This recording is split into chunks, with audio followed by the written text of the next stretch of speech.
Good afternoon. It's been a while since I did one of these. We're on what are we on? The 30th of April. Yeah, uh, this will probably be the last negative one of these I do. Just let me open this energy drink. But it's an important one because I got some bad news the other day, and that's that I have to go for an interview on the 11th, which means that I have to pull forward. So I have less time than I hoped, significantly less than I hoped, and less than even my worst estimate, and so I'm not going to be able to do all of the stuff I wanted to get recorded. I wanted to go to all of the places that I've spoken about and many others and put down memories. So that's not good. Like I say, this is going to be the last negative one. I hope to get a few more recorded in a more positive mindset. Or more, how do I say, not mindset. With a more positive attitude. I'm going to use this one today to talk a little bit about my frame of mind around this. I guess I'm going to reflect a bit. Sorry, I'm a little bit out of breath and not really thinking too straight, but it's okay. I learned this yesterday. Got an email through that said you are required to attend this interview on the 11th. Now just think about that for a minute. The core principle of this country is policing by consent. So if something is so severe that you need an interview, you arrest the person. Instead, they require my attendance. And I know this sounds very petty, but it is just one of many, many frustrations I have with this country. And we're going to get into them today because, like I said, I'm going to talk about my mindset. My choice I've made is a lot easier for me than you might think. And I think I've said this already. I don't want this. Believe me, if I thought there was a better way, then great. And if I could have my time again, I'd do things 1,000 times differently. And that's the truth. And what I've done for the people I care about. And that's just the facts of it. I have no doubt people will have very negative or very hurt and in some cases perhaps bitter views of me moving forward when they think of me. There's not a lot I can do about that, I'm afraid. I made the mistakes I made, the choices I made, and oh my god, and yeah, sorry, I just saw Matt's van go by. But yeah, I am significantly, how do I say, more relaxed than I have been. For the last few weeks I've been an absolute chaotic mess internally. And half of that is not having a date, it's being unsure. Will I get this extension for a few months, in which case I would have probably done 2 more months and then gone.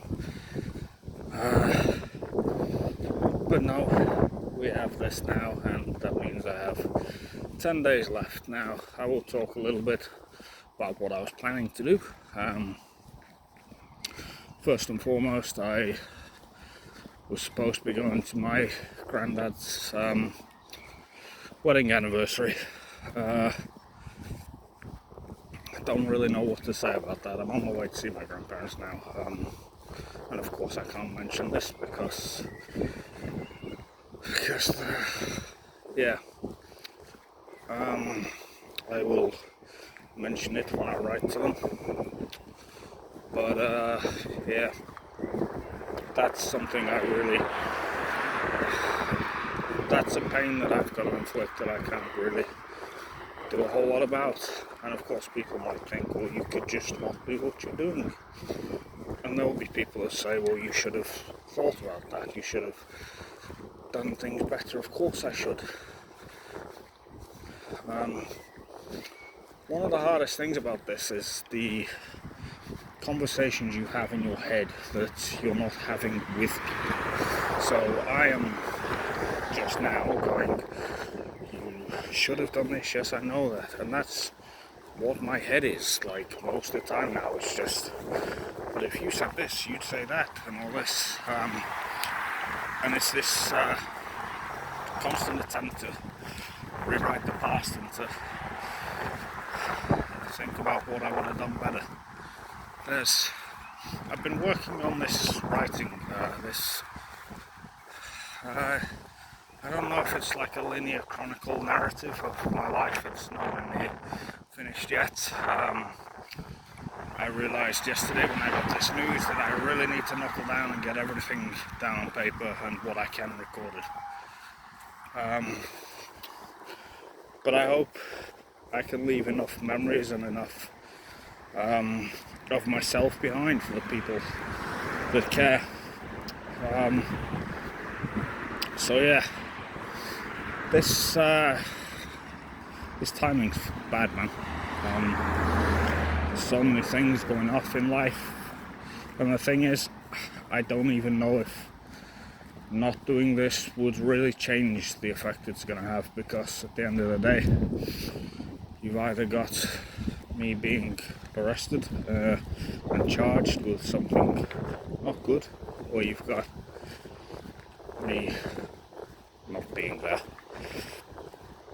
And as I've said consistently, my only hope that I have with this is that I can take away future hurt, because I know I've messed up, and I know I keep messing up. I'm not stupid. I'm a fool.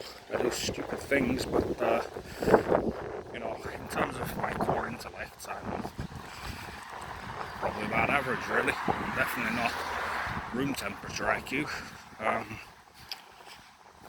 don't know, just one thing that's really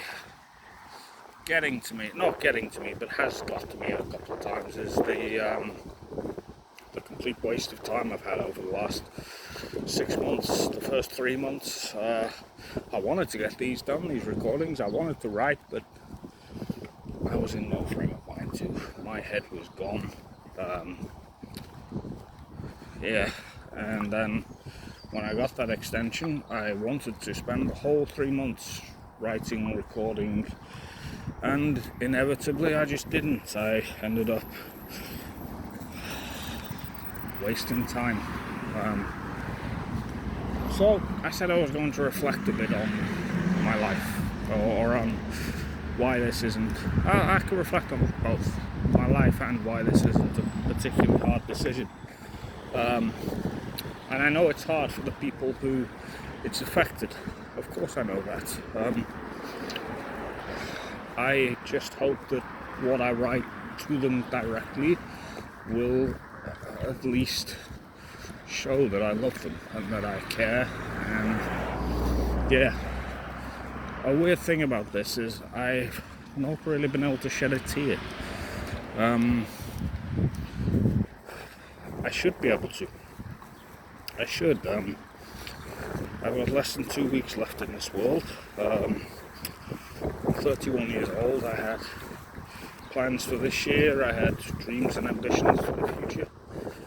And I have regrets from my whole life, and I should be able to express that through tears, but I can't.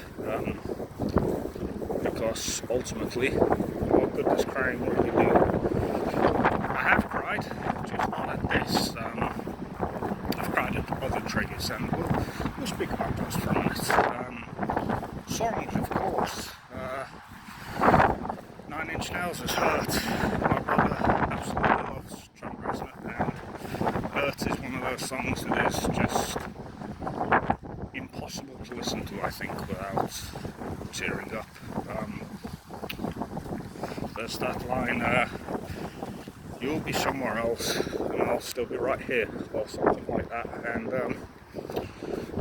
God, it's choking me up now. It's that hopelessness, that misery of watching the people around you succeed or move on, and you're still stuck in that place you've been for so long. And I can relate to that, absolutely, because let's go through the years. Let's go 1 year at a time quickly. So 1994 I was born, so we'll go 94 to 95, we'll call that year one. Year one I was a tiny little baby. I don't remember everything. I know that I was my mum's first.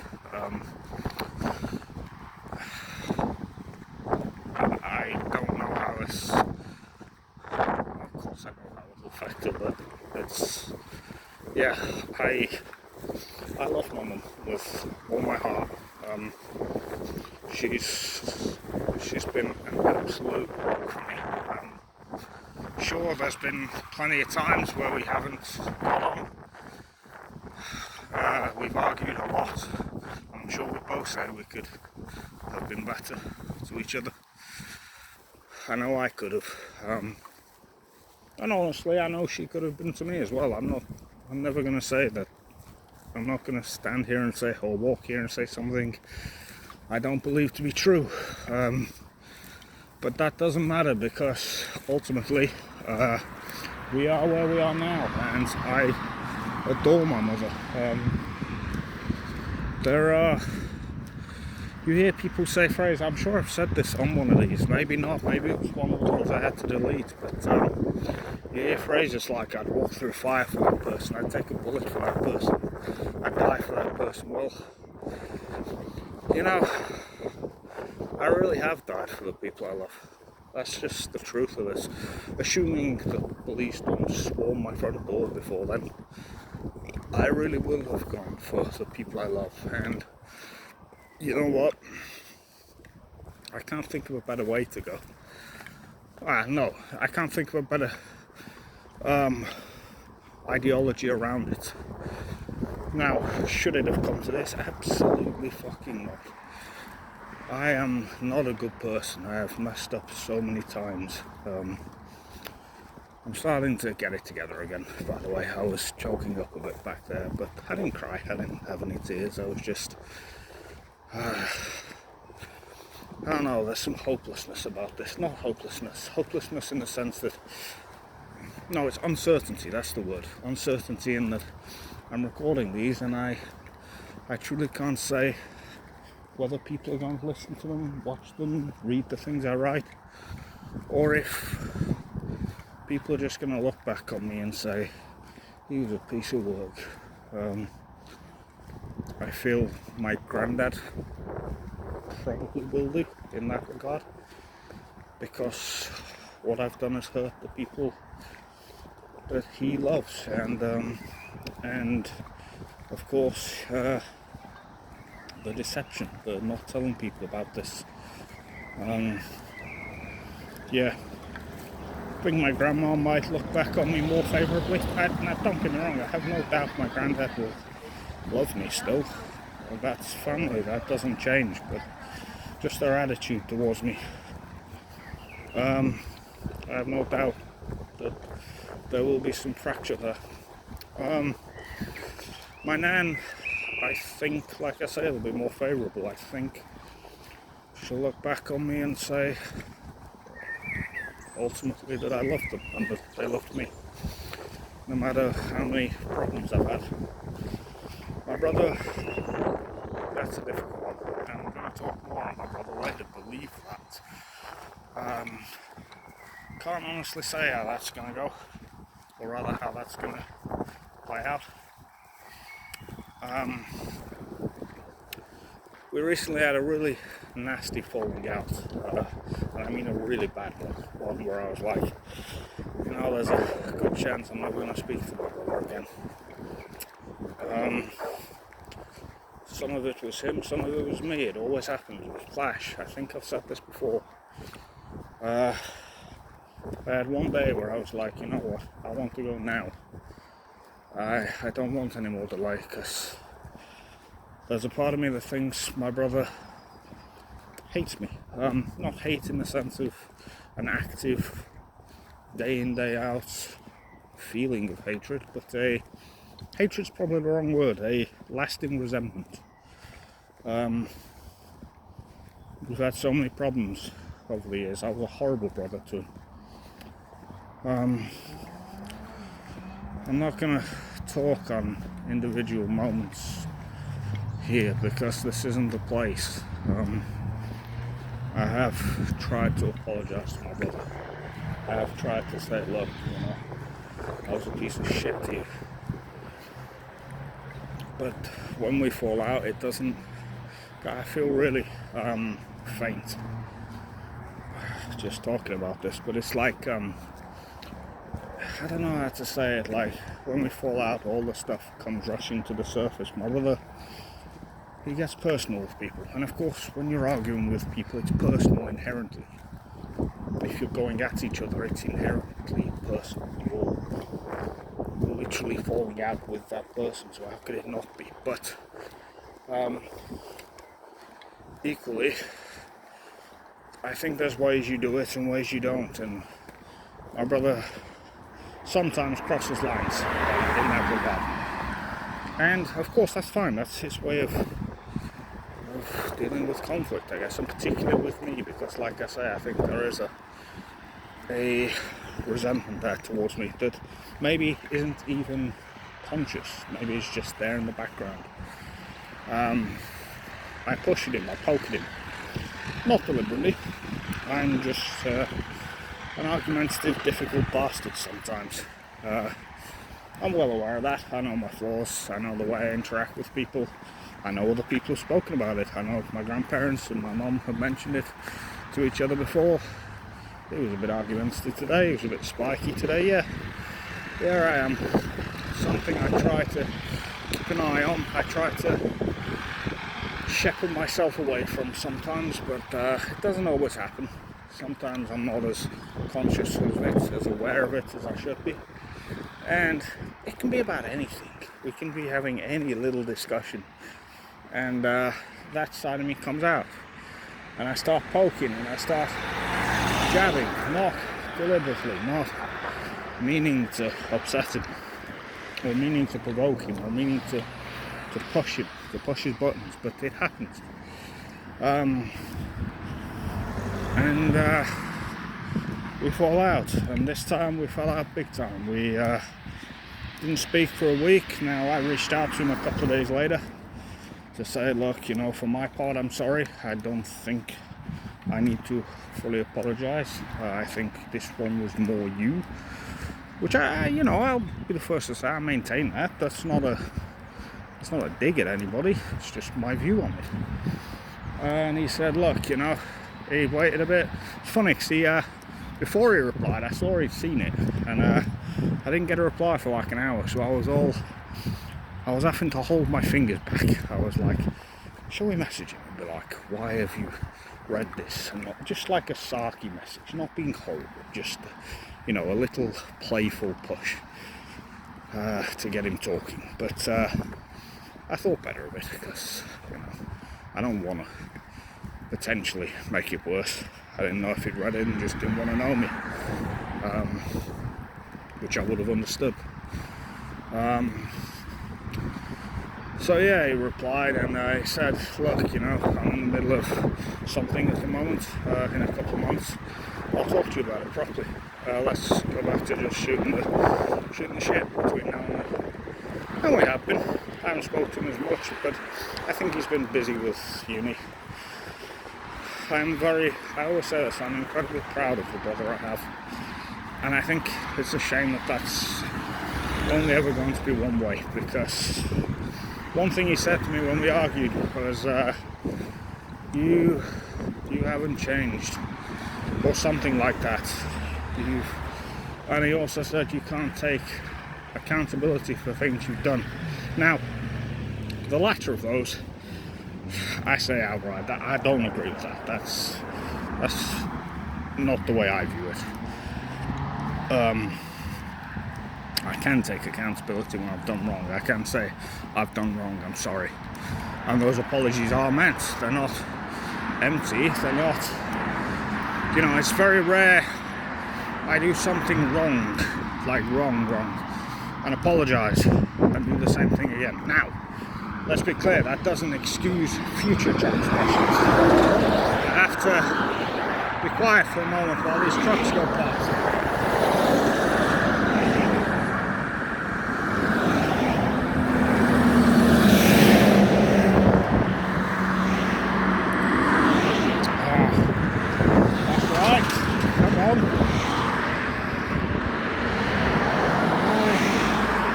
Sure, that person indicated to cross and then just kept driving, but whatever.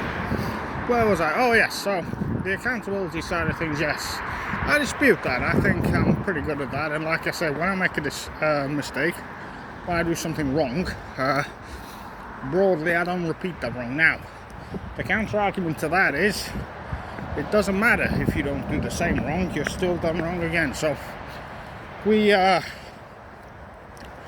use the two things I've got in trouble for, like, proper trouble. The first one was a angry young man with a chip on his shoulder, and a bat falling out with somebody. I maintain to this day I did wrong, but also so did the other person. I was very bitter when I first came out for it. I had a real sense of resentment about it, like, well, hang on, this isn't okay, because this person said this. Now, that doesn't matter, I'm just saying, this was my mindset. But that was broadly what that was. And then this time, it's obviously not that. It's very different. It's me being in a horrible place mentally, and I can't put into words how bad a place. I'll try in the one that I'm going to record tonight, which is the one I keep teasingly referring to as the big one. But I was in an awful space and looking for some sort of outlet, and gave in to problems I've had for years that I've tried my hardest to keep internalized, and failed. Yeah, so like I say, if I do wrong, it's rarely the same thing, so I think I can take accountability. Now, going back to the "you can't change" comment, I forget what it was. It was an amalgamation of "you haven't changed" and "you can't," but I forget how it was phrased. He's probably right, because ultimately it doesn't matter how much progress I make. I always fuck up again. I always have, and I know deep down that, I don't know, I was going to say I always will. I didn't want to leave that as the implied finisher there, because that's not what I mean. I'm sure there'll be a day when I'm 85-year-old man where I could completely keep myself together, but I know myself. I know that all it takes is a moment of stupidity, a moment of madness, or a month of madness, a month of stupidity, or whatever. And I'm not wired up for this world. I have said a few times, maybe I'm massively autistic or something like that. I don't know. I really, really, really wish I knew. I wish I had a word I could put to myself that would explain why. Now, of course, there are things I can say about myself, like at each point I've messed up, but it's just this part of me that doesn't connect with the world we're in. We're going to get on to that. But anyway, so I took a detour there to say, I'm not sure how my brother's going to feel after this. I will close this section off in a moment with what I hope will happen. And then my mum, look, there's no way of spinning this. My mum, she's had the roughest life of anybody I have ever known. And if I could spare her this pain, I would. I really would. But the truth is, as I've said in the big one, God, I hate using that phrase. I need to find a new one for it, but it's just roll with me on it. You've got me in quite a bitter day today, I think. Quite a bitter mood. I must admit, yesterday when this news came through, for about an hour, I sat there and I don't know how I felt. I can't put it into words. It was this absolute. You hear the phrase, or at least I've seen the phrase written and stuff. You could see their soul leave their eyes when somebody's getting very personal with somebody and speaking to them. Well, I could feel my soul lift at that, like out of me. I knew that I had to focus. I knew that I had to get myself together and get everything ready. And I went out for a walk. I asked my friend for a few energy drinks because I don't have any money. I didn't tell him the purpose. I just said, "Yo, can you spot me a small one?" And he did, of course, because that's what friends do. When a friend is down, they help them. I've helped this person many, many times. In other ways, I've been there. Anyway, and then I got to writing all night, or I tried to write all night. I couldn't write all night. I find my hand cramps up. I get exhausted very easily whilst doing so. But I need to knuckle down. There's the idea of crunch. I know it's the thing within the gaming industry. Naughty Dog did it when they released The Last of Us 2. They had the workers working obscene hours, overtime and the like.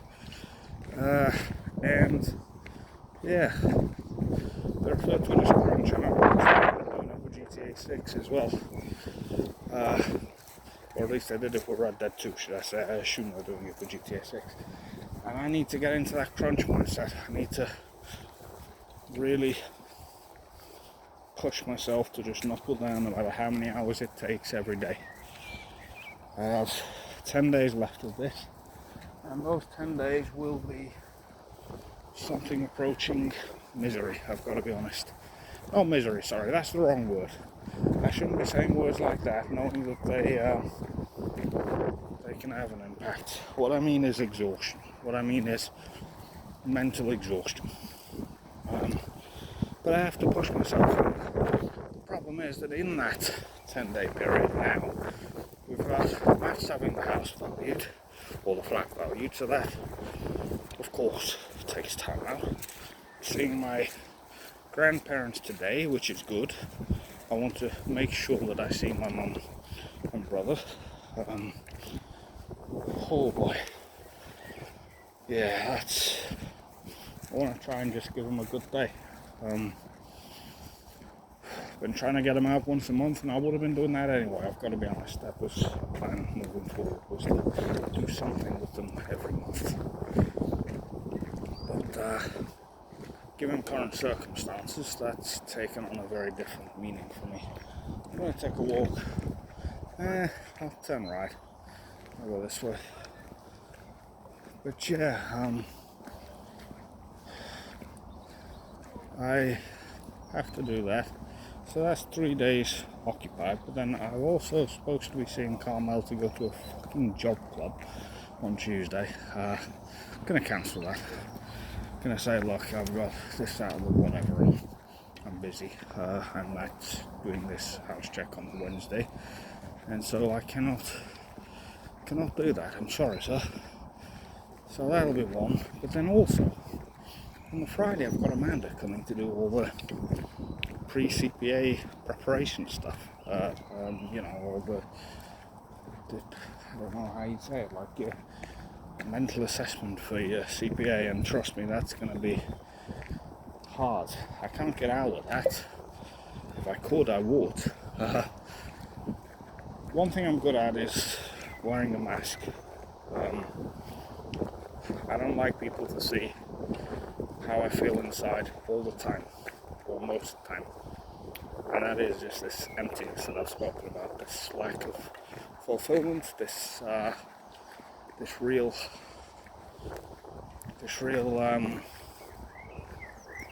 black hole, this void that I am constantly filled with.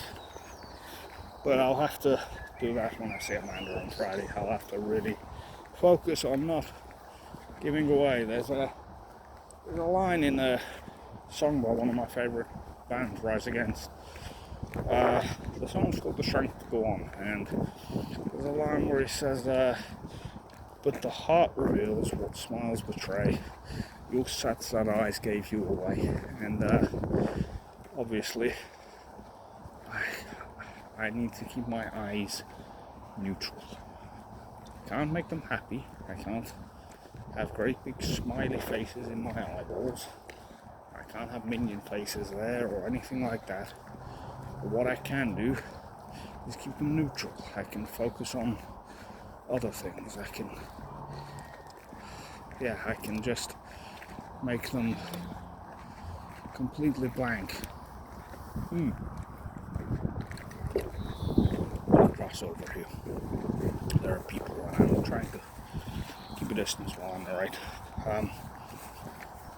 Anyway, going back to what I was saying. So, yeah, this is gonna, for a while, break my mother, and I know that. My mum's already very broken. I'll be honest, what I know her as is, how do I say it, an absolute shell of a person sometimes. Not always. Someone who exists, does things to please others all the time.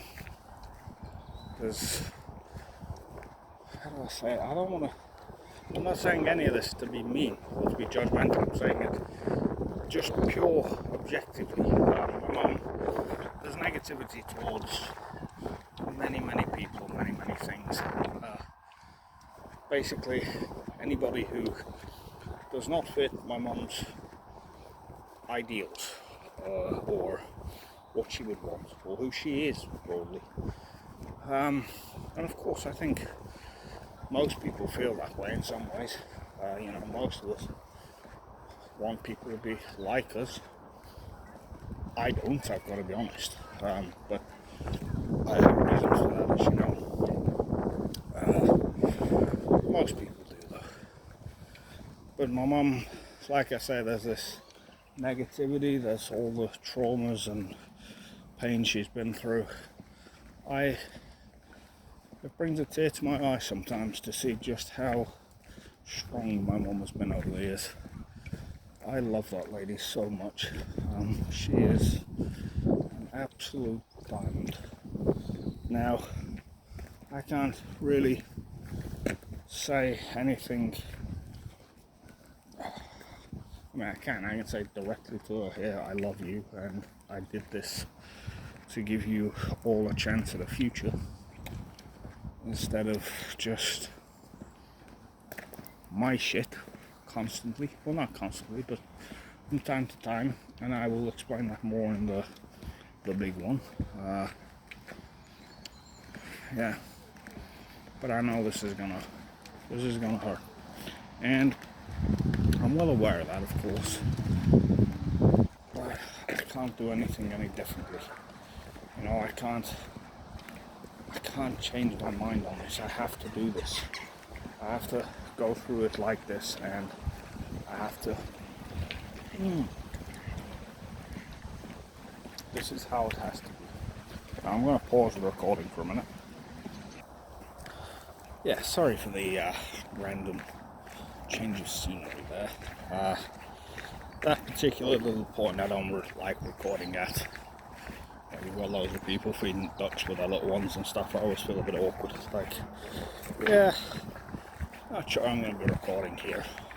Anyway, but yeah, I've been thinking whilst I was paused.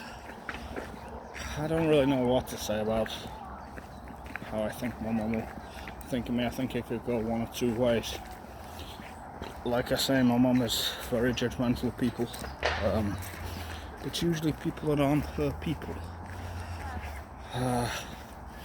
But I just think the mistakes I've made, the things I've done, I mean, I know she won't be proud of me, that's for fucking sure. But how could anybody be proud of me? That's the truth. That's not me being self-deprecating. That's not me being miserable. But it's true. How could anyone be proud of this mess I've made of my life and this untimely ending? So yeah, I really hope she can at least still love me, and I mean really love me from God. And I hope that she can move on and find some peace. She's got people around her that love her, and I know those people she loves, and I know that they're not paper thin. My family aren't fair with their friends. They're people that are there for you at all times. And of course there's the question then, if they're there for you at all times, and I'll go into this in the big one, why don't you just face the music? And of course, to be honest, I want to. That's the truth. I want to take whatever punishment's coming my way and see what happens going forward. But I can't do this to them. I can't go away again. You think about it. Think about I don't know if is trauma the right word. I've been out for 3 years, coming up on 4. God, I don't know why I'm laughing, but yeah. And then this happens, and suddenly we're back to square one. And the fear's always going to be there of, okay, you got out once, you thought you'd sorted yourself out, and you hadn't. And now look at you. Well, not now look at you, but I'm saying that to me now. Like, now look at you. You thought you'd sorted yourself out, and you hadn't. And that's why it's not an option. It's not an option to face the music. To face the music is to say, I messed up again. I've got to go away again for something with more social stigma attached to it. And let's be clear, I don't care about that. I really don't. Like most people would, and I should, but I don't. I could care less what stigmas are attached to me. And the reason being is that I already attached them to myself. I know what I am, or rather what level of mistakes I've made and what problems I have. I'm not stupid. And I know, sadly, that this isn't ever going away. This is something I'm stuck with. And, yeah, I just have to deal with this all my life. I'm sort of going off on a tangent here. I'm just sort of shooting the shit at myself, but I've spent so long just trying to hold in my problems, trying to accept that, okay, I'm a broken person. I have problems, I have issues. They're not going away, they'll never go away, but you can be anything you want in life, Mark. You can succeed, you can fix yourself, and can I really? No, of course I can't. There's other people that I wonder how they'll think of me looking back. Friends. People I haven't liked, not so much. Friends who I've had a bond with if they hear about this, and some of them will, some of them won't. Some of them, maybe years down the line, people will say, oh, what about? And, well, did you hear? Fucking sucks, man. But the people I really care about, the people who I have had a real rapport with over the years, the people I have been close to over the years, how will they look back? There's a handful of people that immediately come to mind. I'll list them out in a moment. I'll write to each of them.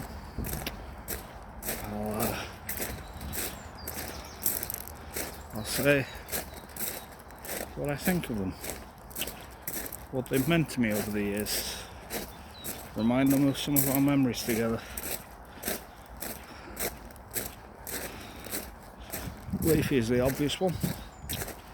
No matter how much she's hurt me over the years, I still can't, in all honesty, insult her. Oh sure, I can call her a bitch. I could. I can. Doesn't mean anything. It's not from the heart, that's for sure. It's from the brain. It's absolutely from the head. You know, you've hurt me in this way. But the truth is, when I think about it, no. She didn't hurt me. She tried to give me chances, as any true friend does, and that's just really dawning on me now, actually. I'm glad I've gone down this tangent, because it's important to know. She gave me chances, and I blew them. I question whether I blew them. One of them, I never got a definitive yes or no. Did I blow it, or was it other influences? Doesn't really matter. Doesn't change how I feel. Doesn't change anything really. What's happened. It's in the past, and I can honestly say this is what it led to, indirectly. I hope she can look back on me with some distant affection. I don't know. I really don't know. But I hope so. Who else? Obviously we spoke about a few people. Mickey, Georgie, Chloe, Tom. That's Tom from college. Tom from school not so much, because I don't know him. Gage, Amy.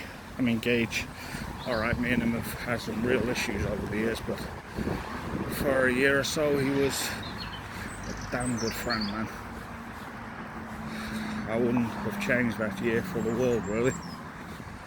No, I would, of course I would, because it's it was the year I went away, and as I may or may not have said by now, I know I've spoken about it in my writing so far,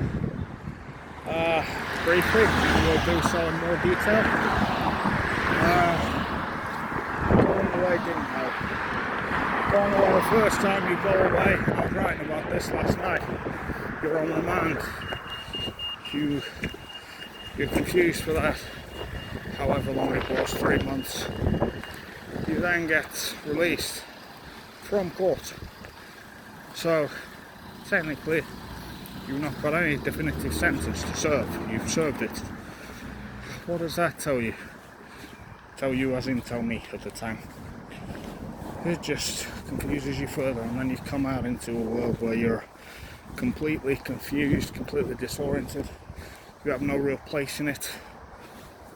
Things have moved on in 3 months, and you've been stuck still. And of course there's the, if you can't do the time, don't do the crime. And of course I did the time. I did the crime, I did the time. This has turned into a bit of a ramble. I promise we'll come back to the point momentarily. I'm just aware that I've only really got half an hour left until I have to see my grandparents, and I was going through the years. I want to get back to that in a moment, and then later on we'll talk about where my mind's been at, why I'm not especially sad about doing this. So I do apologise. I always tend to go off track. But yeah, going back to the train of thought I was on, coming out I was set up to fail because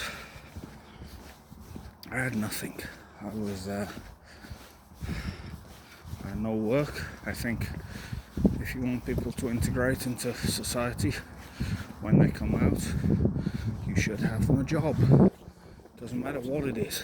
It could be packing bags. It could be helping a little old lady cross the road. It could be anything. Just some actual employment, some reason to exist. Because I came out, I went back to the place I was staying up on Gasley Road in Chaddeston.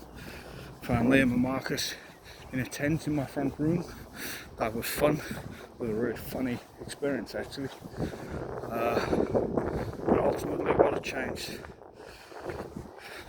some people had shifted around in the friend group. My mindset hadn't changed, and I was still in that same bitter chip on his shoulder body that I'd been in for a while. And then in addition to that, I was completely disoriented by the 3 months I'd just lost, and I had lost without any real purpose. This concept of being on remand I hate. I think it's stupid. You're putting people away without any knowledge of guilt or not. And so in my case, think about this. I'm not minimizing what I did, alright? I'm absolutely not. Just think about this for a moment. I was a 18-year-old lad. I'd left home, not by choice, but I had. I had a real fractured relationship with my family for the last couple of years particularly, but in general. And of course I'm as much to blame for that as anybody. I always say this. I'm not criticising anybody else. I'm only speaking on my own circumstances. I can only be objective and honest. And this was the truth, we were in a really rough situation. I'd gone through the YMCA, I'd gone to stay in a place, had very little income, just what the post office gave me.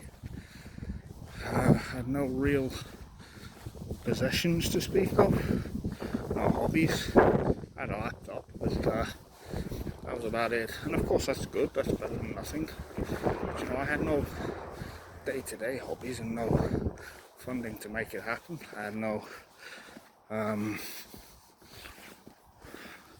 nothing of consequence. And yes, I had college. But then we get into the next, the next pillar of where I was at the time, and that was absolute depression from losing my friend.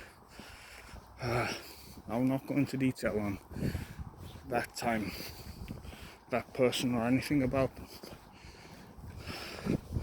Some things aren't for the public to know, and that is definitely not those circumstances,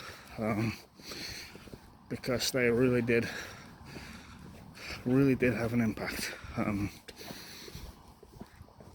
Losing a friend to suicide, when you're just finished school, you should be looking to college as this big step, and I did. I enjoyed college. I didn't commit to it. I was struggling, but I still enjoyed the transition there. Sorry, I'm very out of breath. But, good fucking God, this hill kills me. But, I had no... I was lost over that. I was completely and utterly broken by it. Now, there's something about that when you're absolutely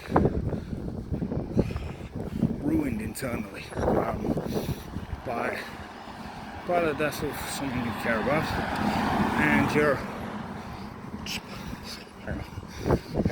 sorry, I thought I sneezed. I probably still am. When you're what was I going to say? When you're making that step up to college, and then also moving further forward, you're going to your own home, but you have nothing around you. You have a bunch of idiot friends. Let's be real. For the most part, they were idiots, and no positive reinforcement around you at all, except your grandparents, because me and my mum were not talking at this point. And well, I even pushed them away, not deliberately. I just didn't speak to them much, didn't see them much, and I don't know. It doesn't come together very well when you think of it that way, does it? Jesus Christ, I'm hot. I think I'm going to take my jacket off in a minute. I'll do that. I've been wearing this bloody jacket. I say it's bloody jacket, I love my jacket. Mum bought me this coat for Christmas. Or maybe my birthday, but I'm pretty sure it was Christmas. It must have been. Yeah. So I remember I walked home. I stayed over Christmas night or Christmas Eve night, and my grandparents came over the following day, and they had to go somewhere else, so they couldn't drop me off home, which is fine. You know, I prefer to walk, if I'm honest. And yeah, I got to wear this lovely new jacket that my mum bought me, and she's been telling me for the last couple of months before then, you need a coat, Mark, you need a warm coat, you'll be cold, bless her. And well, obviously me being the stubborn git that I am, I was like, nah, I've got this, because I'd already got like a couple of black like fleeces that she'd bought me before. One I think from maybe my first year in Bothwood, maybe the year before when I came out of prison, or rather the March before when I came out of prison, when we had like a belated Christmas for me. So yeah, what was I going to say? Let's put that there. Oh God. But yeah, I still had these two. One was from them, and I think one was... one may well have been from when I first came out, but I feel like it was bought for me when I was in Priory. I don't know, I have this fond memory, well, not fond memory, vague memory, that's the word I'm looking for. Oh my God, bees. Ugh. I had this vague memory of getting it then. Yeah. But she bought me this lovely coat, and I've worn it basically every single day since, or at least every time I've been outside since, let's be clear. I don't go out every single day. Certainly recently I've been struggling for motivation, and we're going to get on to that later on, like I say. But yeah, this coat's absolutely lovely, man. It's so warm, but I can't wear it right now because it's just too hot. But I always try and wear it. She bought it me, so I want to make use out of it. Yeah. I had a really decent Christmas this year.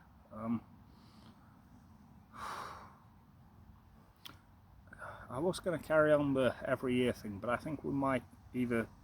Yeah, we'll carry that on later on when I record again. Oh my God, excuse me. I'm just getting psyched up because I've got to make sure that I am absolutely immaculate for my grandparents today. I can't be argumentative. I need to. This will probably be, will almost certainly be the last time I see them. And if I can't cry tonight, then I don't know when I'll cry, because my nan and gramps have been, they don't deserve my shit, they really don't. I love those two people with everything that I am. I always have, and I always will.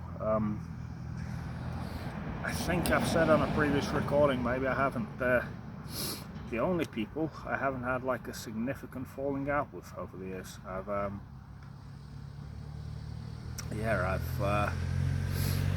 been one or two. There was one where I got very drunk once with Shaquille and Chloe, and I was keeled over at a bus stop, I think, and I didn't know who else to text, so I texted my granddad. Said, I don't know what I said, but I said in my head, I said in very slurred, incomprehensible text, Grumps, come and pick me up. And I've referenced this to him jokingly recently, and he said, yeah, well, we've had to do it for other people before, you're not the first. Yeah, I was probably effing and jeffing. I remember him not wanting me to throw up on his backseat. I do remember that. I remember staggering up the YMCA stairs, falling over about 10 times. I remember the room spinning in that room. Yeah, that was a heck of a experience. I think that was the first time I've been absolutely collateral. I think I was 18 years old at the time, so I'm not as bad as some people. I'd drank before, of course, but that was the first day I can remember being absolutely battered. Yeah, that wasn't even really a falling out. That was just I don't think I ever really apologised for it either afterwards. Maybe I did. I probably did, to be honest, but if I didn't, I'm sorry. It's never happened again. In the sense of never texted him to come and pick me up. Then we had not really a falling out, but I was quite brusque when I invited them to come for our little long weekend getaway last year. I thought I was much worse than I was. I'm sure I've said this on a recording already. I'm sure I spoke about this because I have a distinct memory of talking about it near the roundabout at the bottom of Prince Charles Avenue.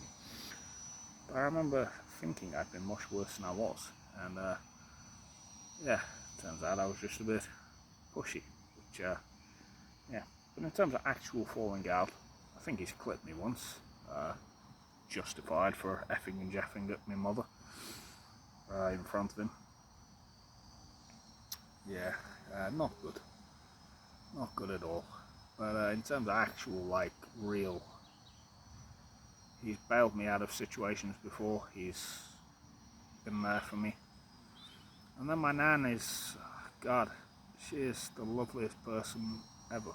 She is an absolute angel. And yeah. So yeah, today I've got to really not put on for them. I'm not faking being happy to see them. I'm actually overjoyed to get to see them once more. If this date had come through next Thursday or whatever, or next Friday, and I got to go in the Monday for this interview, oh my God, I don't know what I'd do, to be honest. I'd like to think I try and see them, but then also there'd be the weirdness around it of, hey, I need to see you today. Oh, I think what I'd do is I'd probably buy them a bit of something, tack it up to them as an excuse to give them a hug. Not an excuse, of course. I don't need an excuse to hug them, but you know what I mean.